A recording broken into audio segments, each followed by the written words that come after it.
Up dog. We were talking about mobile defensemen for the Blues. This guy was a fucking mobile D, man. That could move the hips and open it up. Let's see how many games he had here. 836 National League matches.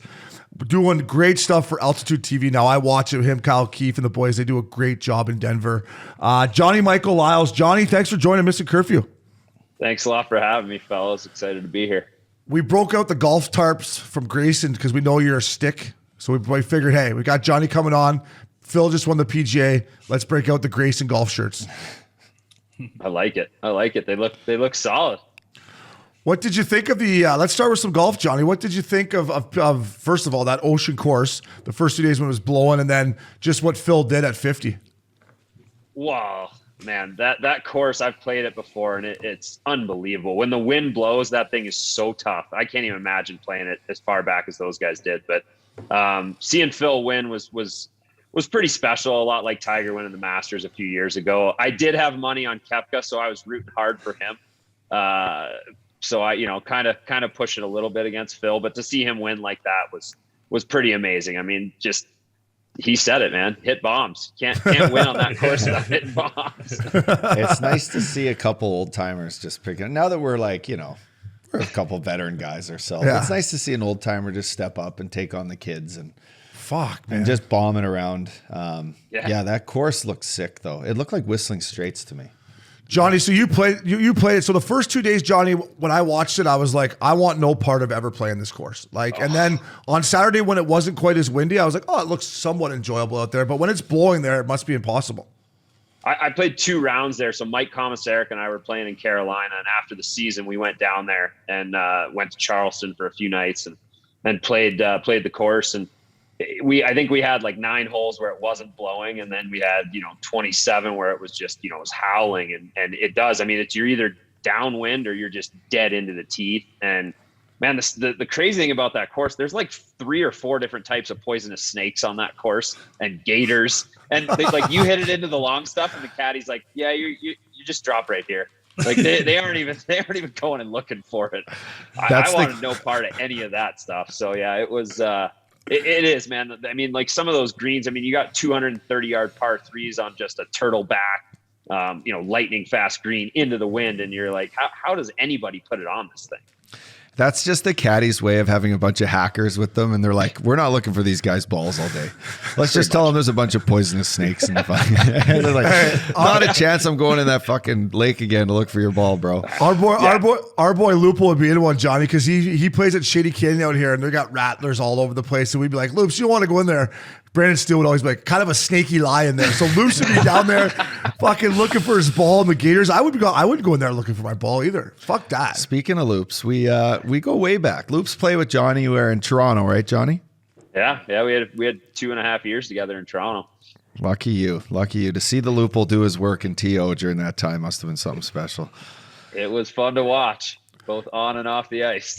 Johnny, playing in Toronto, how did you deal? Because you're doing great with media now, and you're got a great attitude, good character guy. How did you dealing with the media in Toronto your 2 years there? Well, I mean, it's not the easiest place to play, especially when things aren't going well. If things are going great, it's an awesome place to play. I mean, probably like a lot of cities in Canada. And when you're winning, it's amazing, and when you're losing, it can be really, really tough. And for me, early on, it was great. And then, I kind of wasn't playing too well, and, new coach, new GM, and all of a sudden the media kind of gets on your back, and man, you just can't get away. It's you can go to the darkest corner of the tiniest dive bar, and there will still be somebody in your ear telling you how the power play should be running.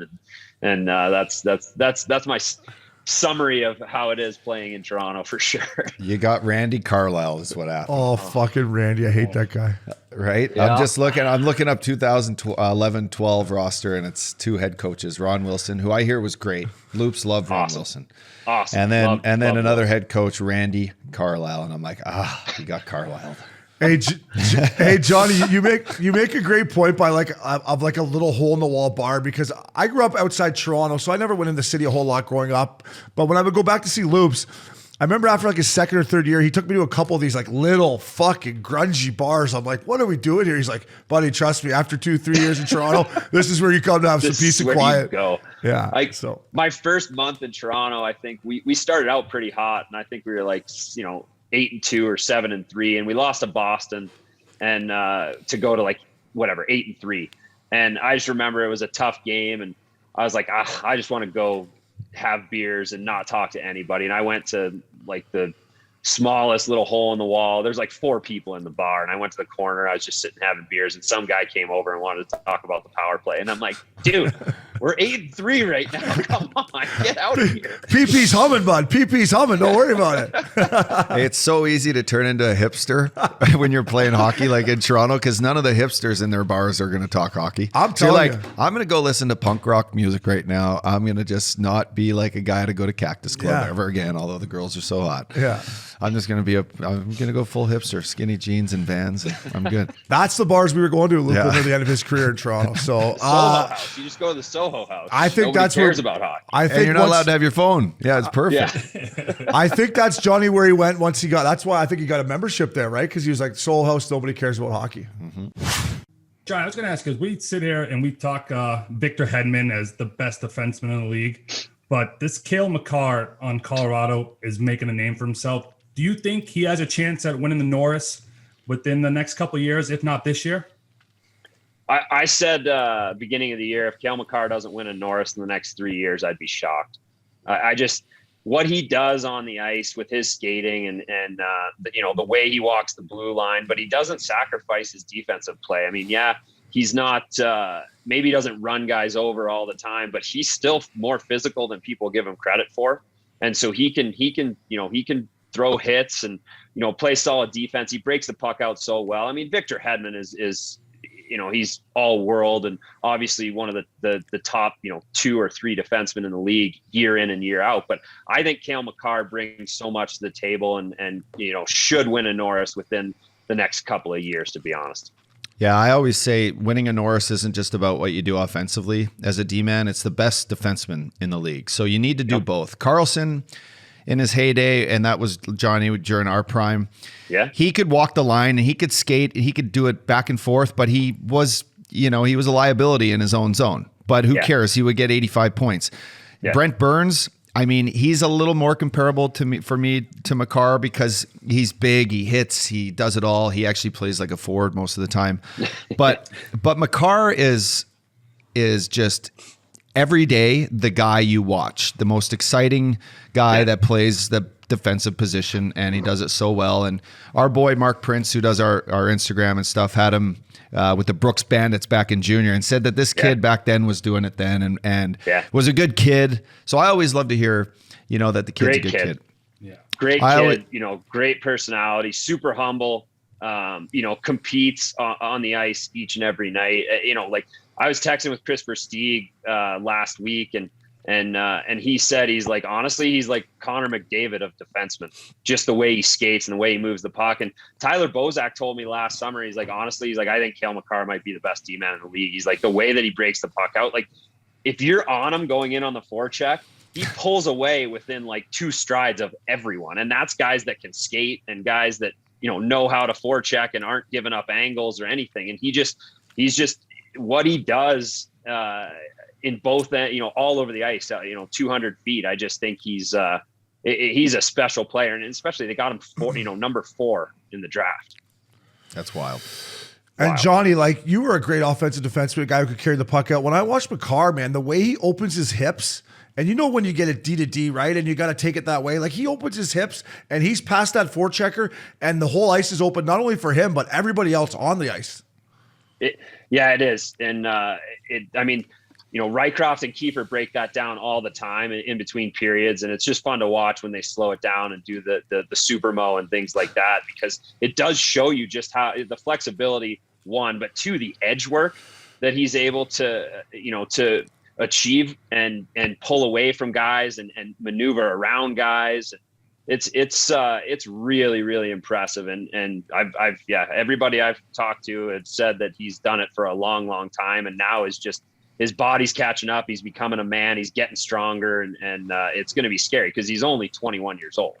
That's insane. I knew my career was ending when everything had to become edge work. I'm a guy, I go fucking straight forward, and if there wasn't the boards there, I would go into the 10th row and grab that, that blondie up there. Could you imagine trying to get in that shot lane with Makar? He just exposes it's wingers. crazy. That's one of the hardest things to do. He dangles guys at the blue line all the time, and it's not like rookie guys. He dangles veterans and lays them down and then walks around them. And I mean, I don't know. I knew my career was over when I was in Boston, and they were like, Johnny, we're not going to put you on the power play. We're going to put you on the penalty kill. I was like, oh, no. Another guy I wanted to touch on, I know you became really close with him in Boston, is our boy Torrey Krug. He's no longer with the Bruins. I think he won the best Golden Tee player ever. And were you surprised that Boston just didn't have a deal for him on the table? Like, he was a guy that I thought was going to be a Bruin for his entire career. Yeah, I thought so too. And him and I still talk pretty regularly, usually every couple of days. And honestly, I mean, he was kind of that Boston Bruin that I thought he'd be a Bruin for life. I think he probably thought that as well.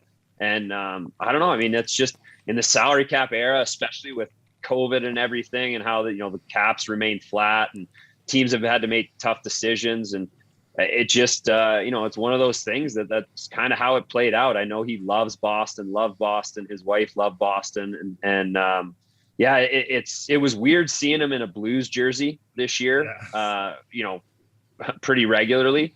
And I don't know that I ever really got used to it, just because you just see him in a Bruins jersey for so long. I mean, he was a Michigan State guy, and I love watching him, being a Spartan myself, and we got close obviously when we were on the Bruins together. And yes, he is arguably the best Golden Tee player I've ever seen. But that's putting a lot of money into Golden Tee at 4 Winds there in the North End. He sure was. It's a staple of that place. He was a staple. They had pretty good pizza though. Oh yeah, it was Tuesday night. There's one person in there, and it's Krug, Krejci, me, and a few other guys just pumping quarters into the Golden Tee machine all night. That was I do miss those days. He sounds like a guy that likes his beers, because Golden Tee and beers go hand in hand, don't they, Johnny? Like, when I think of Golden Tee, I think like a pitcher of beer, wings, and let's get after it. Obes, you're not wrong. That guy loves his beers, and he's one of those guys where it's Golden Tee and there's like 8 Mick Ultras or whatever lights lined up on the windowsill next to Golden Tee. No wonder he fit in so good with the Blues. Yeah. Johnny, last thing I wanted to ask you about, because I remember we got scratched a little bit in Boston together, but the one thing I really enjoyed was when you tell me stories about Phil Kessel. Can you give us one of these Phil Kessel stories from when you were playing with him in Toronto? I used to just laugh my ass off, and make sure you do his voice. I haven't done his voice in a long time. I missed the locker room. It's been 4 years now. Let's see. Yeah, there's so Randy Carlisle, Obes. I know you had him. Yeah. Just a fun person to play for. Just an old grumpy fuck is what he is, hey? Dude, he started team weigh-ins when we were in Toronto, and so he had this target that every guy should be playing at. He had this idea of what Phil should be playing at, and it wasn't. I think it was probably 15 or 20 pounds less than what Phil was currently playing at when Randy came in. And I just remember one time we were weighing in, and the strength coach Bells was like, "Hey, Phil, you got to come weigh in." And Phil's like, "Fuck you, Bells." Fuck you. And so Bells brings the weigh-in sheet down to Randy, and Randy's like, "Well, where's Phil's weight?" And he goes, "He won't weigh in." And he goes, "You tell him to go weigh in," and started yelling at Bells, the strength coach. So Bells comes back, and he's like, "Phil, you got to weigh in. Randy said you got to weigh in." And Phil pokes his head out of the change room down the hall toward the coach room. He goes, "You tell that fat fuck if he wants me to weigh in, he can come weigh me in himself." Screamed it down the hallway. Oh my God, that was one of the funnier Phil stories. There's a lot of them. He was just a riot every day, man. One of the best guys to play with. Luce tells the story about when Randy took the Pepsi away from him. He's like, I'm not fucking playing. I won't fucking play. He goes, I'll fucking quit, Johnny. I don't need this shit. I'm like, Phil, you just signed a 7-year, like $49 million deal, whatever, 8 years, 64 or something. And he's like, I don't care. I'll quit. I'm not drinking water. I can't do it. Oh, I feel his pain with the weigh-ins though. Like, Hazy, you were a bigger guy, but Johnny and Up, you guys would always, and the weigh-ins for you guys were nothing, right? You get in there, fucking weigh in. For us guys that were fighting it, that Monday morning with the weigh-in, you're like, fuck me. I'd be driving the rink being like, holy fuck, I'm in one for sure. So I feel, and hey, Johnny, Randy was the worst with the weigh-in. Like, he was such a prick about it. Like, oh, he came in, I remember, and took all the snacks off the plane, and we had like beef jerky and what was it? Beef jerky and trail mix in the back. And then you'd walk through the coaches area after, like, on a flight, and it was like a chip massacre up there. But we had beef jerky and trail mix in the back, and there's 15 empty bags of chips in the coaches' seats. I remember there was 2 coaches throughout my career, because after the game, how you get the pizza in the room, and you're right after the game. You haven't ate since fucking pregame meal. You're hungry, right? And there's pizza. Like, it's not that bad for you. Carlisle and Hartley were the 2 guys that got pizza. Like, no pizza after the games. I'm like, fuck off. Like, let the boys have a slice. Like, we just played. It's like whenever something goes bad, they need something to blame it on. Take so they're like, pizza. it's the pizza. It's the chicken wings. Like the goddamn chicken wings. Take the fucking pizza It's away. why our goalie let in 4 pizzas today, and our PP sucked. Okay, it's because of the pizza. Yeah. Hey, and Johnny, you got that nice wine cellar behind you too, which I love when I watch you guys on altitude. Hartley took wine off the plane too, so me and Derek Smith, either him or myself were healthy scratch. So whoever got scratched that night, we're like, hey, go get the wine. And I remember the one day Hartley pinched us. We had like 8 bottles back there, like rattle around in our bags. And Hartley heard us coming on the plane. He's like, and then we got ding, fucking ding, pinched. ding. Yeah. You walk past them. Yeah, just ding, ding, ding. Hey, Johnny, let's talk about what you got going on now. I know you're quite the entrepreneur yourself, living in beautiful Vail, Colorado. What a spot. I see on TV, bro. I like to watch the Avs. I see you on there with those beautiful suits, and you got the wine cave. Tell us kind of how that all came into fruition, because you really get to show your personality on TV, which is great right now.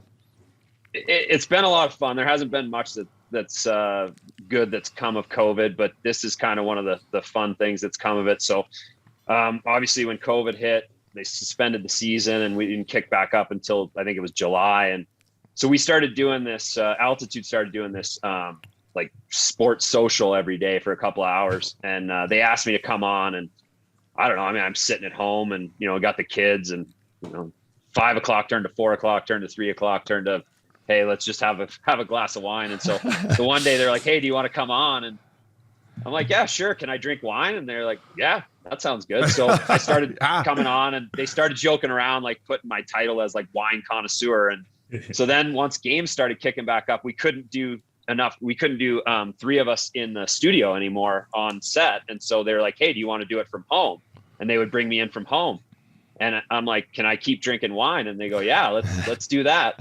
So I was literally doing it from my office originally. And then they came up with this thing called Johnny's Wine Cave. And so I was like, well, you know what? Maybe I'll just like throw a setup downstairs in the wine room and see if I can get the internet to work well enough. And lo and behold, it did. And people have, it's great. People have loved it. I get so many people messaging me about what, so when the Avs win, I set like a whiskey glass back here, and I, pour whiskey in the post game. And so I get really towing the line there in the post game a lot of times.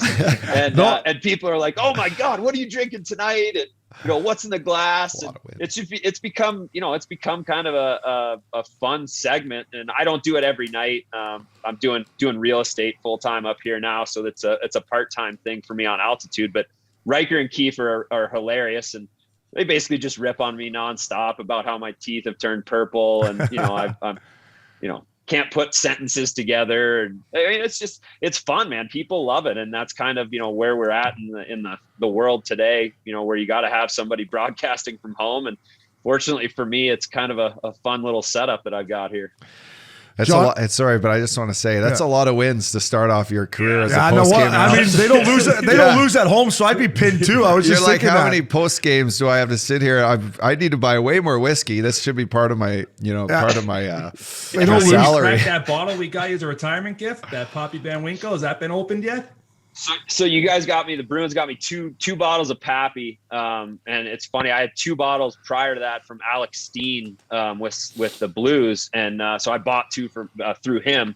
So I had 4 to start this year. I only have 2 left, and the 2 that are left are the Bruins retirement gifts. So I haven't cracked those, but I get like probably 5 messages every game about when are you going to crack that bottle of Pappy on the shelf there? And I'm like, yeah, it's going to take a lot for me to crack that thing as a retirement gift. Maybe if they win the cup, Johnny, maybe you'll crack it open for the boys. That might do it. Hey, Johnny, I love what you boys do at altitude. And for our listeners out there, if you haven't caught a game for the Avs, I guess playoffs is a little bit harder, but what you and Kiefer and Rycroft do, Rycroft, right?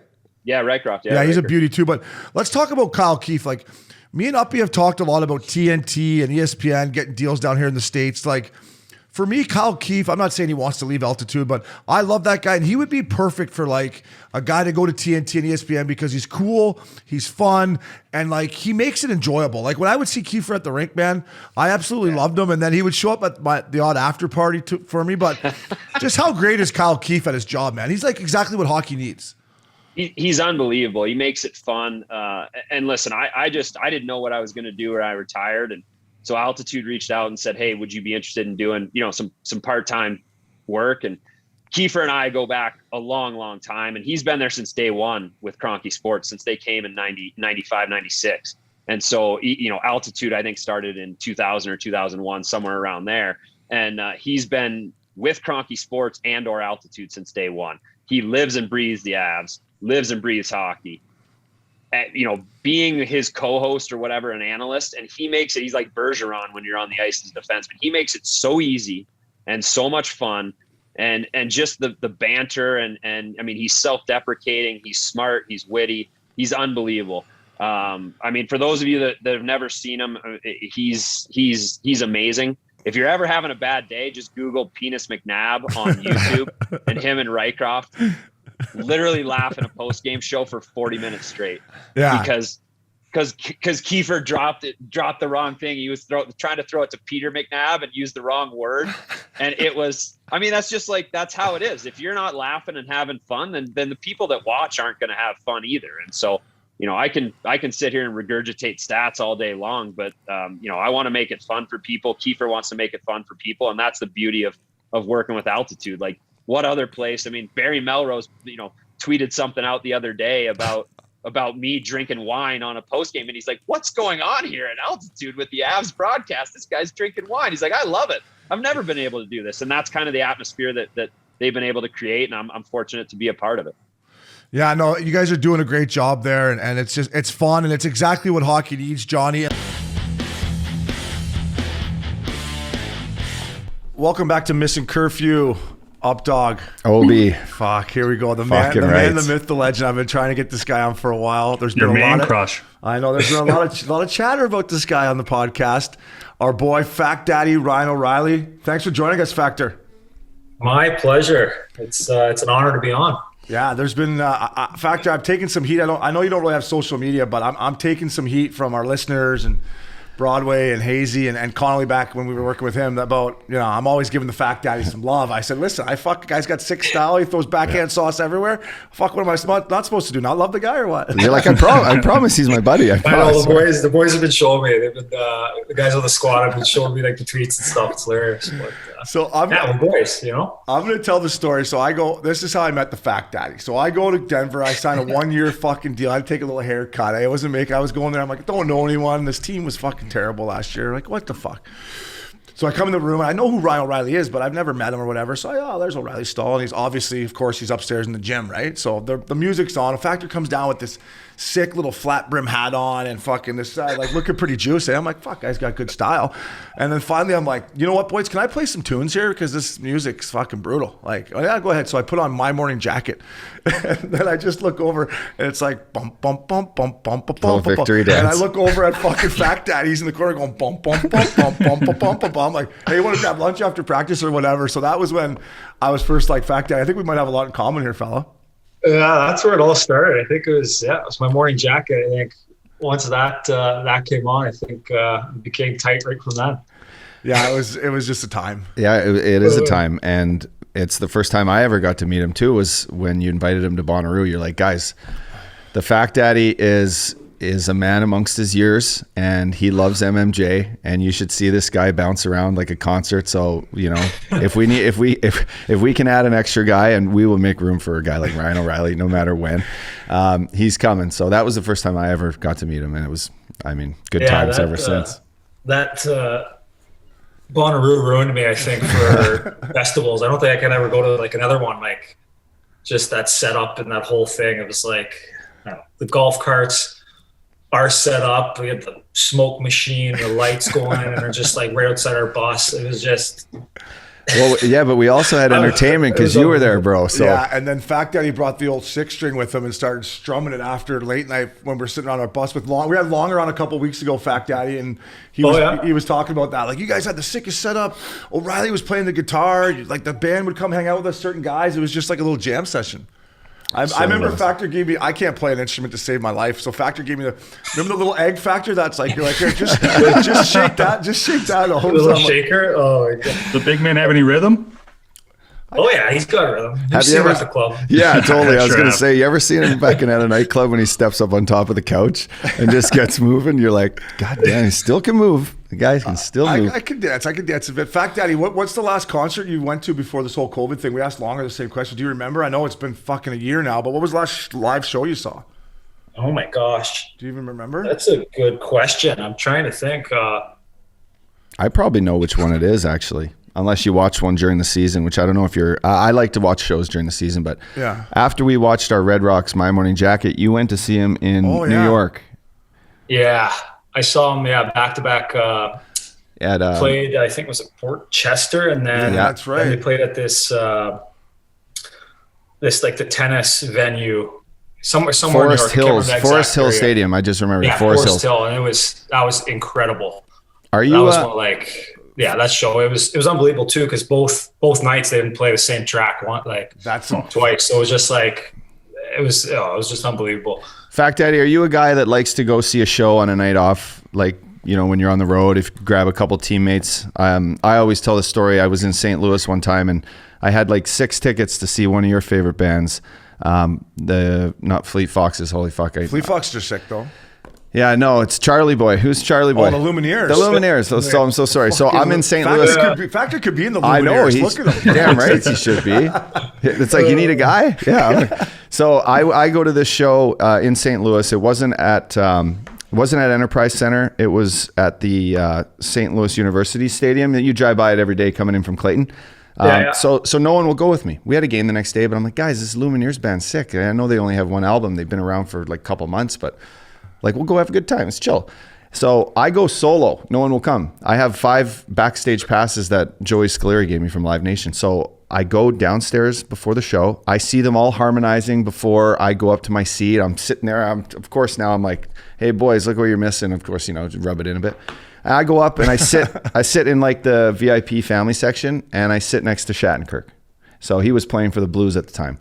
And I didn't meet him, but we sit there and he's like, "Up, Shaw, what's up?" So I sit with him and his girlfriend at the time, and we watch this epic show. And I always thought going to see music was like going to watch a movie, for example, before the night out. I'd love it. You go have one beer, chill, dance a bit.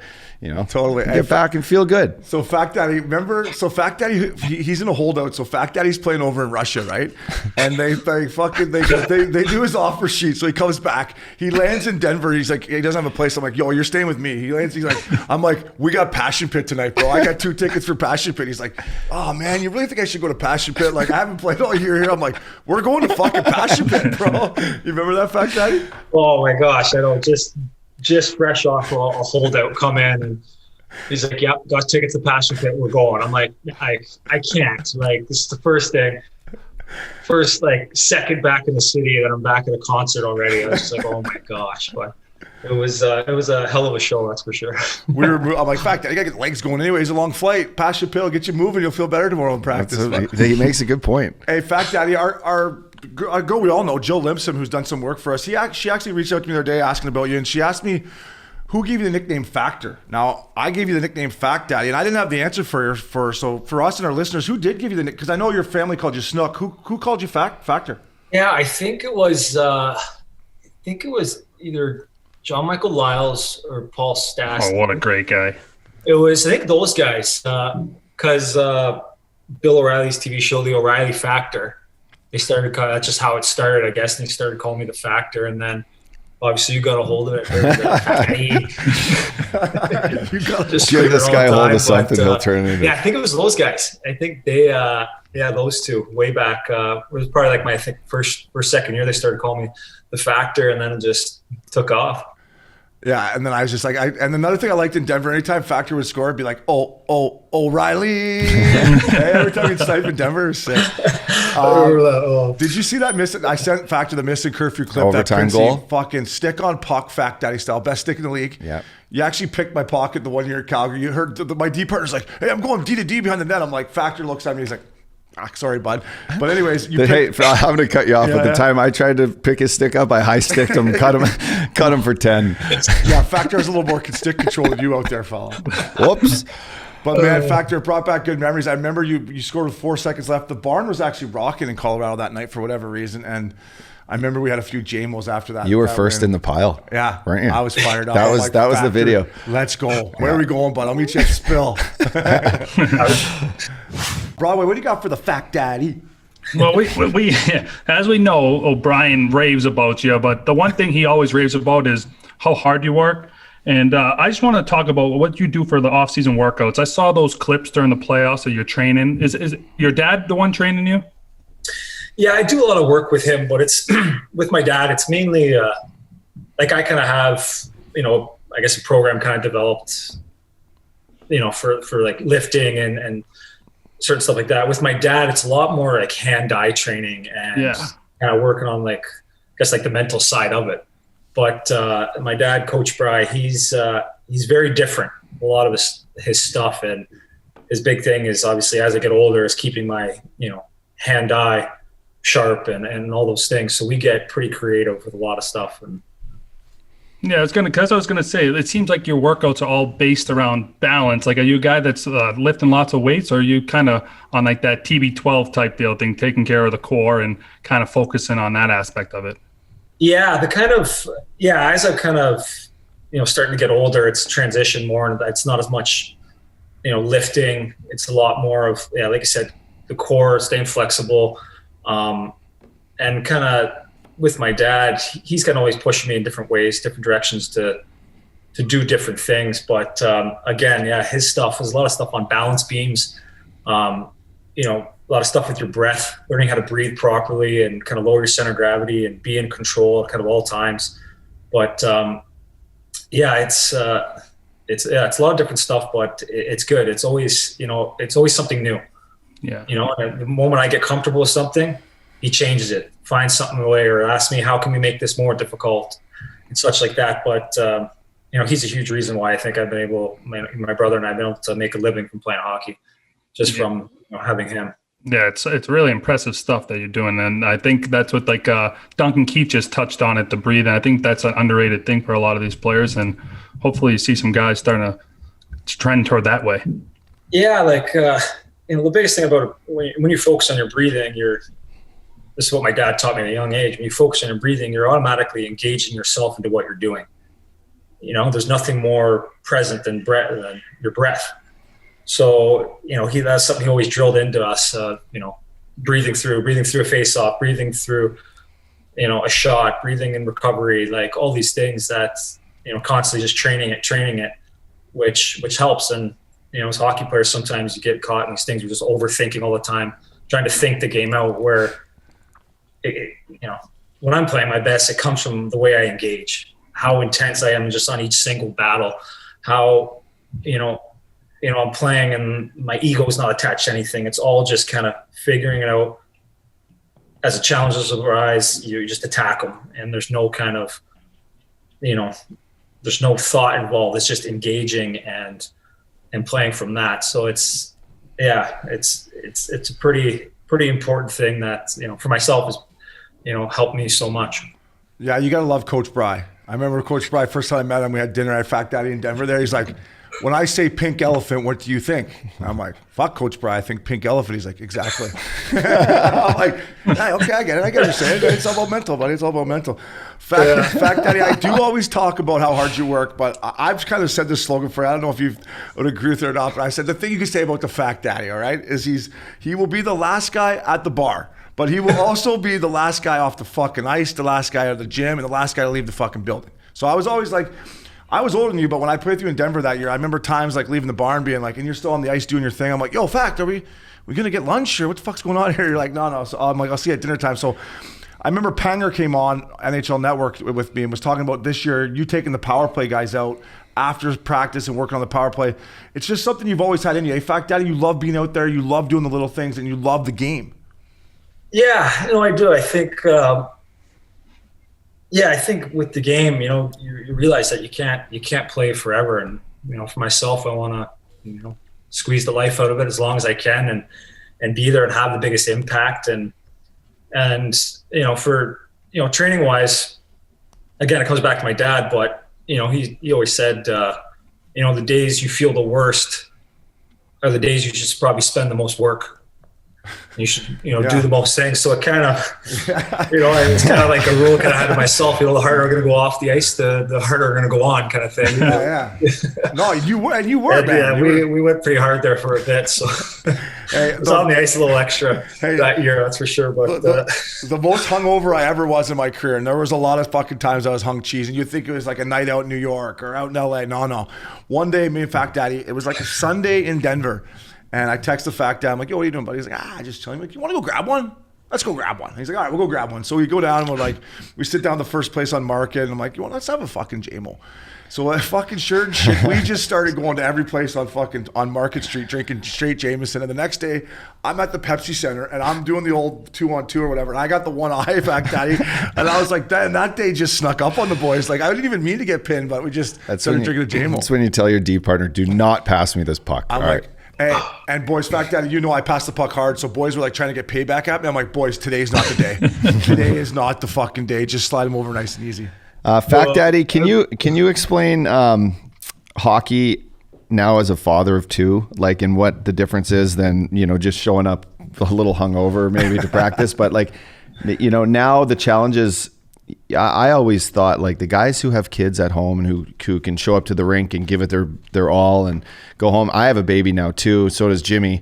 Some nights the early morning, like some nights the late nights. I was up at 4:45 this morning, dealing with this, and I'm like, oh God, here we go. But so as a pro, what's the difference been? I always admired too when the kids were on the glass in warmups. I thought it was the coolest thing. So I'm sure Jameson likes to come. Well, used to when you're allowed, but just the challenges of being a father and playing the game as a captain, as a real pro. Yeah, it's the coolest thing in the world. I think being a dad, and Jameson and Declan, and Jameson's like 3 now, but he's starting to get it, and he's we're lucky they get to come to the game, so he's been to a few and he's glued to it. He's watching and.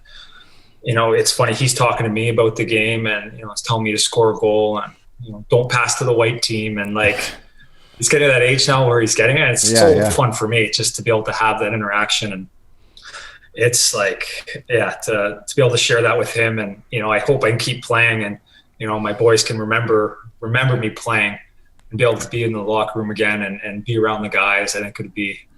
I think we've all played with guys that had that, and it's pretty special. But that's the coolest thing.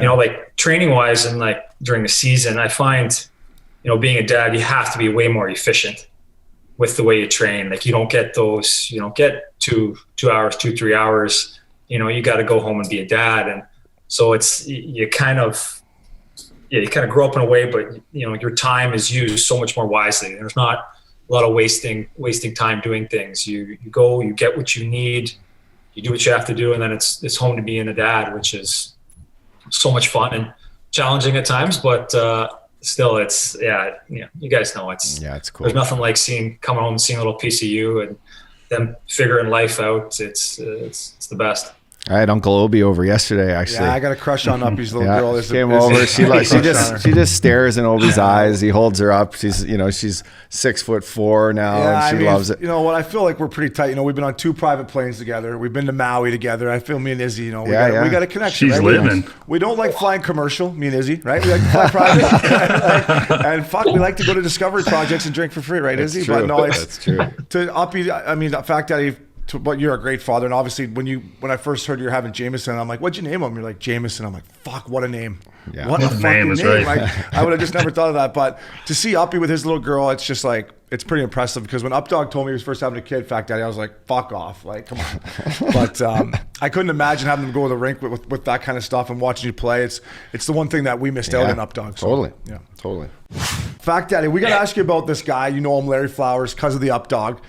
So we had Flowers come on, and about this fucking Stanley Cup shit. I got to get your opinion on it. Well, it was just too much, was it not? Or what were your thoughts on this fucking pigeon, Larry Flowers? I mean, he was up on the fucking stage with you boys. Oh, it was hilarious. I was kind of more like the last guys to arrive to the stage, and I come up and then just look at the boys, and then I just see Larry. I'm like, Flowers. It was hilarious, but boys love him. Like he's the best, you know. It was funny. I think Army was a little shocked too when he saw Bob, especially too. Like, it's so funny. He's got the picture of him holding the mug like over the whole city of St. Louis. Like, it's hilarious. It's like an unbelievable story. Army's looking at the guys like, who the fuck is this guy again? I didn't sign this fucking guy. I didn't sign this fucking guy. That's great. I remember the whole thing was going on, and I was giving him a hard time, and then he'd say something. I'd be like, Factor doesn't even know your name, probably, Flowers. I'm like, Factor doesn't even know your name. And then at the end, he sent me a picture of you and him in the room with the Stanley Cup, just to put a little more salt in my wound. But we got to bring up the fantasy too. Yeah, so fantasy Factor. We got to talk fantasy football last year, Factor. When I'm in Switzerland, and you were still over here leading the charge. Go ahead. I'll tee it up. So fucking Larry Flowers thinks you threw the last week of fantasy football and dressed Drew Brees instead of, or whatever quarterback. Oh, it was Allen. Josh Allen. Yeah, Josh Allen, who absolutely fucks. I won so much money on Josh Allen this year. But I'm a Bills fan too, and I think I put Allen in. Perfect.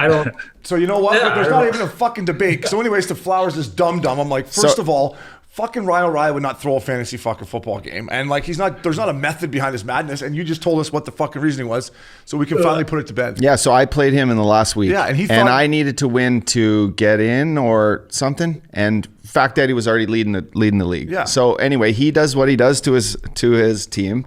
And I'm like, fuck, I got to get in here. So I line up my team. I get in. Flowers, who still got into the playoffs, was upset that had you not taken out Drew Brees, I guess, I would not have gotten in. And then fucking I end up going and winning the whole thing. Yeah. Shocking. So Fact Daddy, he still hasn't paid. He still hasn't paid. And the reason I brought it up is because of that reason alone. He hasn't paid, and he thought that you and Uppy had a little side deal going on, that you threw in Josh Allen to fucking fuck up the whole pool. I'm like, the fact that he wouldn't do that. So Flowers, we heard it from the Factor, pay your fucking bet. He still owes $1,000 ups. Yeah, he sure does. We'll get it off him this weekend. Yeah, perfect. So Broadway, what do you got for Factor? We had to clear that up, Factor. I appreciate it. No, I was just going to go back a little bit when you were first drafted in the second round. I think you were the only guy to play in the league that year, not from the first round. What was your thought process going into camp? Like, you're obviously trying to make the team, but were you expecting to be there? And what was like conversations you had with management? The whole draft, I was kind of. I remember my agent kind of said, I think Florida was interested, and they picked up like 14, 15 or something like that. So I was kind of expecting, expecting go in the first round. Ended up sliding, nothing happened, and then it was gone quickly the next day. Honestly, it was one of those things where I think the stars aligned. Like, I was lucky that I was going to Colorado, it was rebuilding. They were just in a complete rebuild, and I just came in and, I thought I didn't think about kind of coming and make the team. I was just like, it's going to work and see what happens. Yeah. And I think, my agent said this, you'll have a good look. They'll give you a good chance. And I remember the feedback the first couple of days, just from like a couple of the coaches, just, keep working. Like, there's interest in you. And I just kept grinding, just tried to play preseason games, tried to play regular season games. And eventually it was pretty cool. They finally said, like, yeah, you're going to stick around. You're going to play the year here. And I moved in with Darcy Tucker, which was just pretty cool being a, a Toronto kid. He's an absolute legend. And, I don't think I said a word to him for the first 3 months. I was so scared of him and to try not to make eye contact with him. But obviously he's a great friend now. And living with him was so cool. Just that, what it's like, that whole first year in the NHL, it's the coolest thing in the world to be there. And it's, it was, I got very lucky to go to a rebuilding team, and yeah. Can we get a request though? Do you got the 6-string near you? What do you got? I know you always got one within arm's distance. I got if you don't have a hockey stick, I got a couple hanging here. He's either got a hockey stick or a guitar, or a Jamal, or a Jamal. Blood on there too from a good night I was strumming it. I'm working on. Remember at my Obs there at my cup party. Yeah. Dallas Green. He played Bob Cajun. City in color. Hip, and awesome. Remember, everyone was just jaws dropped. It was unbelievable. But I've been trying to work on that. I haven't been playing much since having. Can you strum Bob Cajun a little bit? Can you strum Bob Cajun? Kids kind of suck it out of you. Can you strum Bob Cajun right now for a little bit, you think? Or? Yeah, I can give you a little taste. I love that fucking shit. Give me a taste of that, Fact Daddy.